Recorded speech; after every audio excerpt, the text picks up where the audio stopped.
Most Canadian seniors think they know how much old age security they're going to get, and most of them are wrong. Not because the government hides the numbers, they're publicly available, but because almost nobody explains how those numbers actually apply to a real person's situation. There's a maximum amount everyone talks about, but the maximum isn't what most people receive. There's an age-based difference that catches people off guard.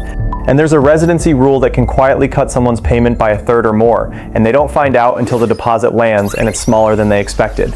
If you're 60, 65, 70, or anywhere in between, or if you're helping a parent figure out their retirement income, this video is going to walk you through exactly how OAS is broken down, who gets what, and why two people the exact same age can receive completely different monthly amounts. Stick around, because by the end of this, you'll be able to estimate your own number with real confidence instead of guessing. If you find this kind of straightforward, no fluff breakdown useful, go ahead and subscribe and turn on notifications, because we cover OAS, CPP, GIS, and Service Canada updates regularly, and this channel exists specifically to help Canadian seniors understand their benefits without wading through confusing government paperwork. Here's what we're covering today. First, we'll look at the overall structure of OAS and what the maximum payment actually looks like right now. Then we'll get into the age-based difference between 65 to 74 and 75 and over, because that gap is bigger than most people realize. After that, we'll talk about who actually qualifies for the full amount versus a partial amount, and this is where a lot of seniors get surprised. We'll cover the OAS clawback, which affects higher income retirees more than people think. We'll talk about important dates and rules you need to know.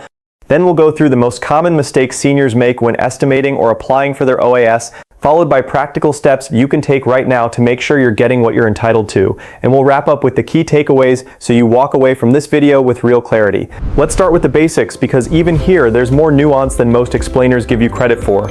Old Age Security, or OAS, is a monthly pension paid to eligible Canadians age 65 and older. Unlike the Canada Pension Plan, OAS is not something you contribute to during your working years.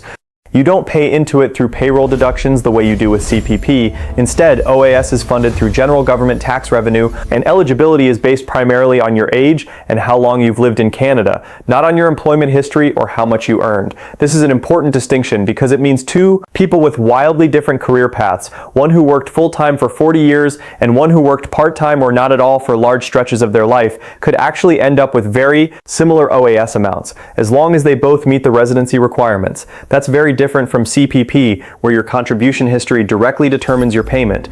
Right now, the maximum monthly OAS pension for seniors age 65 to 74 is $751.97. For seniors age 75 and older, the maximum monthly amount is $827.17. These are the confirmed maximum figures for the current quarter, and I want to stress the word maximum because that number is not a flat rate that everyone automatically receives. It's a ceiling. Some seniors receive exactly that amount. Many receive less based on factors we're about to walk through, and this is where the real breakdown begins. Let's talk about why there's such a noticeable gap between the 65 to 74 age group and the 75 and older age group. This isn't random, and it isn't a typo. Back in July 2022, the federal government made a permanent structural change to OAS. Seniors aged 75 and over received a 10% increase to their OAS pension, and that increase was built permanently into the system going forward. It wasn't a one-time bonus. It's baked into the ongoing formula. The reasoning behind this, according to the government at the time, was that older seniors tend to face steeper healthcare costs, a higher risk of depleting their retirement savings the longer they live, and generally higher day-to-day expenses tied to aging, whether that's mobility support, home care, or medication costs that increase over time. So if you're currently 65 to 74, know that once you turn 75, your OAS payment doesn't just increase because of quarterly inflation adjustments, it also gets bumped by that permanent 10% structural increase on top of whatever the base amount would otherwise be. Now here's something that surprises a lot of viewers. OAS payments are adjusted 4 times a year, every January, April, July, and October, based on the Consumer Price Index, which tracks the cost of everyday goods and services across the country. This means your OAS payment is not fixed for the whole year the way some other benefits are. It's reviewed quarterly, and if the cost of living has gone up during that measurement period, your payment goes up with it. Here's the detail that seniors really appreciate once they understand it. This adjustment only ever moves in one direction. If inflation were to drop or prices were to fall in a given quarter, your OAS payment does not get reduced. It's protected on the downside. It can increase or it can stay exactly the same, but it will never go down due to a cost of living adjustment. That protection is actually a meaningful piece of financial security that a lot of seniors don't realize they have until they hear it explained clearly. There's another important detail many seniors overlook, and it has nothing to do with inflation or age brackets. It has to do with how many years you've actually lived in this country, and that's what determines whether you get anywhere close to that maximum number at all. This next part applies to every single person receiving or planning to receive OAS, so pay close attention because this is genuinely the section where most confusion happens. To receive the full maximum OAS amount, you generally need to have lived in Canada for at least 40 years after turning 18. 40 years. That's the benchmark for the full pension. If you meet that residency requirement, you're eligible for the maximum monthly amount based on your age bracket, the numbers we just covered. But if you have fewer than 40 years of residency in Canada after age 18, your OAS is prorated. That means you receive a percentage of the maximum based on how many years you actually lived here. As a general guideline, you need a minimum of 10 years of residency in Canada after turning 18 just to qualify for any OAS payment at all if you're living in Canada. If you're living outside of Canada when you apply, that minimum residency requirement is actually 20 years, not 10. Let's put this into a real-world example so it's crystal clear. Imagine two seniors, both turning 65 this year. One of them was born in Canada, lived here their entire life, and easily clears the 40-year residency threshold. That person is positioned to receive the full maximum OAS amount for their age group. The other senior immigrated to Canada at age 45 and has lived here for 20 years since turning 18. That person has only accumulated half of the 40 years required for full OAS. Their payment would be prorated at roughly half of the maximum amount, not because of anything unfair happening to them, but because that's how the residency formula is structured. This is exactly why two people the same age, both retired, both applying for OAS around the same time, can end up with monthly payments that look completely different from each other. It's not a mistake, it's not favoritism, it's the residency calculation working exactly as designed. And if you're not aware of this rule going in, that gap can come as a real shock. If you're unsure how many years of Canadian residency you have on file, this is something you can verify directly through your My Service Canada account, and I'd strongly encourage you to check this well before you plan to apply, not after. Now let's talk about a factor that changes the picture significantly for lower income seniors. And this is something a lot of people either don't know about or don't fully understand how it stacks on top of OAS. The Guaranteed Income Supplement, or GIS, is a separate tax-free monthly benefit available to OAS recipients whose income falls below certain thresholds. This is where the real total monthly income picture starts to look very different from just the OAS number alone. If you're single, divorced, or widowed, and your annual income is under $22,800, you could be eligible for GIS payments of up to $1,123.17 per month, on top of your OAS pension. When you combine the maximum OAS for a 65 to 74-year-old with the maximum GIS for a single senior with little to no other income, you're looking at combined monthly government income in the range of $1,800, which for many lower income seniors represents the majority of their monthly living expenses covered through these two programs alone. For couples, the numbers work differently depending on the specific household situation. If both spouses receive full OAS, and their combined annual income is under $30,096. Each spouse could receive up to $676.09 per month in GIS, in addition to their individual OAS payments. If one spouse doesn't receive OAS or the allowance at all, and combined income is under $54,624, the eligible spouse could receive the higher single rate maximum of GIS instead. I want to be clear that GIS is calculated on a sliding scale based on income, not just a flat yes or no eligibility switch. Generally speaking, for every additional dollar of income you have outside of OAS, your GIS is reduced by roughly 50 cents. So the maximum GIS amounts I just described apply to seniors with very little or no additional income. If you have some CPP income, part-time work, or investment income, your GIS will be reduced proportionally, but you may still qualify for a partial amount, and it's absolutely worth checking rather than assuming you don't qualify at all. But there's a flip side to this entire picture that higher income seniors need to understand, and we're going to get into that next, because it directly affects how much of your OAS you actually keep. This is the part of OAS that trips up higher income retirees, and it's called the OAS recovery tax, more commonly known as the OAS clawback. Here's how it works. If your net income for the year exceeds a certain threshold, the government requires you to repay a portion of your OAS pension.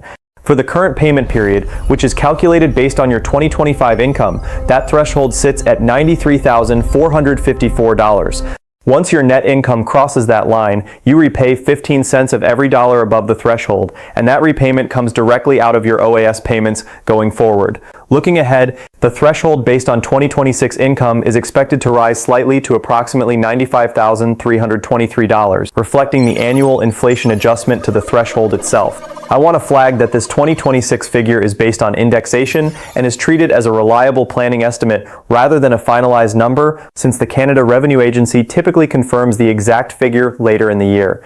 If your income is anywhere near this range, it's worth checking the official Canada Revenue Agency page directly or speaking with a tax professional rather than relying on any single source, including this video.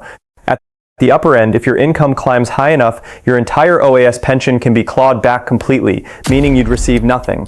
The exact income level where this happens depends on your age group, since the 75 and over group receives a higher base OAS amount and therefore hits full clawback at a somewhat higher income threshold than the 65 to 74 group. If this applies to your situation, understanding exactly where you land on that scale is genuinely worth a conversation with a financial advisor or accountant, because there are legitimate strategies like managing when you withdraw from RRIFs or using your tax-free savings account instead of taxable income sources that can help you stay under the threshold and keep more of your OAS. Now let's talk about dates.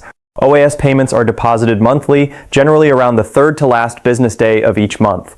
If you're set up for direct deposit, which the vast majority of recipients are, funds typically appear in your account on the morning of the scheduled date. If you still receive a paper check, Service Canada advises waiting 5 to 10 business days after the payment date before reaching out, since mail delivery times vary by location.